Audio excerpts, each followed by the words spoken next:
Metropolitan నగరాల నుంచి చిన్న చిన్న పట్టణాల దాకా ఆడవాళ్లను వంకర చూపులు చూసే ఆవారాలకు కొదవలేదు ఈ దేశంలో. ఎప్పుడు ఛాన్స్ దొరుకుతుందా అంటూ గోతికాడ నక్కల్లా ఎదురు చూస్తుంటారు. ఇళ్లలోంచి బయటకు వచ్చి ఉద్యోగాలు చేసుకోవడం, చదువుకోవడం ఒక ఎత్తు అయితే పోకిరీల బారి నుంచి తప్పించుకోవడం మరో ఎత్తు.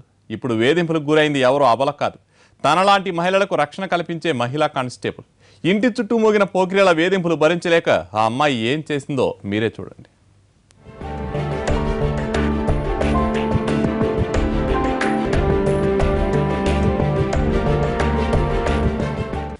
విలువలు దిగజారిపోతున్నాయి.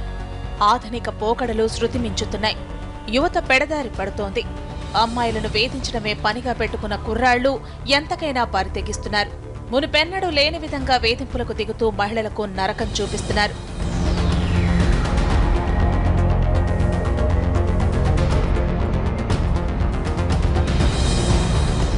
శరవేగంగా అభివృద్ధి చెందుతున్న ఏలూరు పట్టణం ప్రశాంతతకు మారుపేరులా కనిపిస్తోంది.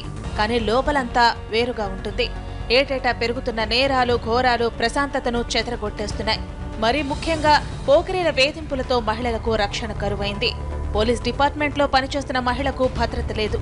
ఇంటి నుంచి అడుగు బయటపెట్టిన దగ్గర నుంచి తిరిగి వచ్చే వరకు ఎన్నో ఇబ్బందులు పడుతూ వచ్చిందా అమ్మాయి. వెనకాల ఎవడో ఉన్నాడు, ఆడి పేరు చెబితే నన్ను చంపేస్తాను, నేను చచ్చిపోతాను అంటున్నాడు. కానీ అసలు నిజం బయటకు రానివట్లా.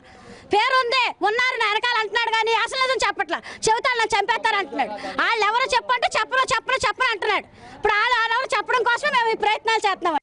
ఏలూరు పట్టణంలోని ఎక్సైజ్ కానిస్టేబుల్ సంధ్య అశోక్ నగర్ లో నివాసం ఉంటోంది. ప్రతిరోజు ఆమె డ్యూటీకి వెళ్లే సమయంలో కొందరు పోకిరీలు ఆమెను టీజ్ చేయడం మొదలుపెట్టారు. అమ్మాయిలకు ఇలాంటి వేధింపులు కామనే, సాధారణమే అనుకున్న సంధ్య మొదట్లో వీటిని పట్టించుకోలేదు.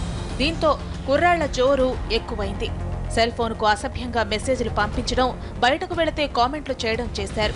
ఇంతలో సంధ్యకు పెళ్లి సెటిలైంది. ఇక వేధింపులు ఆగిపోతాయనుకున్న సమయంలో మరింత ఎక్కువయ్యాయి. మనస్తాపం చెందిన సంధ్య కాబోయే భర్తకు విషయం చెప్పింది. ఆగ్రహంతో ఊగిపోయిన అతను బంధువులను తీసుకొచ్చి పోకిరీలో ఒకరిని పట్టుకుని వీరబాతుడు బాదాడు. అతనికి స్థానికులు జత కలిశారు.